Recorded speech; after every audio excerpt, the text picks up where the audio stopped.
আপনাদের ওয়েলকাম। আজ রবিবার, আজ আমি কি রান্না করছি সেটা আপনাদের সাথে শেয়ার করব। আপনারা ভিডিওটা দেখতে থাকুন। উচ্ছে ভাজা হবে, উচ্ছেগুলো কেটে নিলাম, কুচিয়ে নিলাম, এবারে আলুটা কুচিয়ে নিলাম।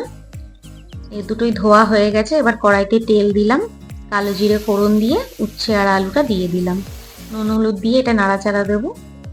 এই যে ভাজা হয়ে গেছে, এবার নুন হলুদ মাখিয়ে নিলাম মাংসের আলুটাতে।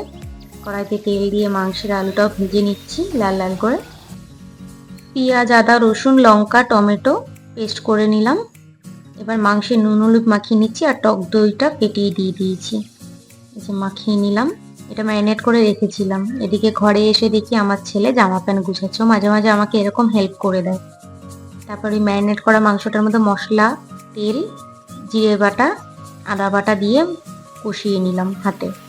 তারপর কড়াইতে তেল দিয়ে জিরে, তেজপাতা, লবঙ্গ, এলাচ দিয়ে মাংসটা দিয়ে দিলাম।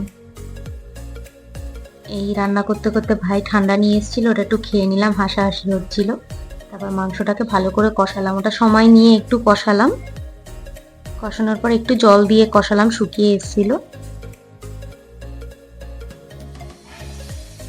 তারপরে ওটার জন্য গরম জল বসিয়ে নিয়েছিলাম, যে কষিয়ে গরম জলটা দিয়ে ফোটাবো, তাতে মাংসের কালারটা খুব ভালো আসে, খেতেও ভালো লাগে ঝোলটা। গরম জল দিয়ে দিলাম, এই যে ফুটে গেছে।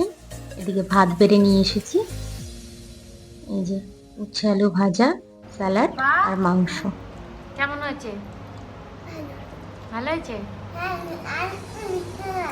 এই মাংসে মিষ্টি পাগল। অনেকদিন পরে আমি তৃপ্তি মতন ভাত খাচ্ছি। অনেকদিন পরে আমি তৃপ্তি করে ভাত খাচ্ছি। উচ্ছে আলু ভাজা দিয়ে।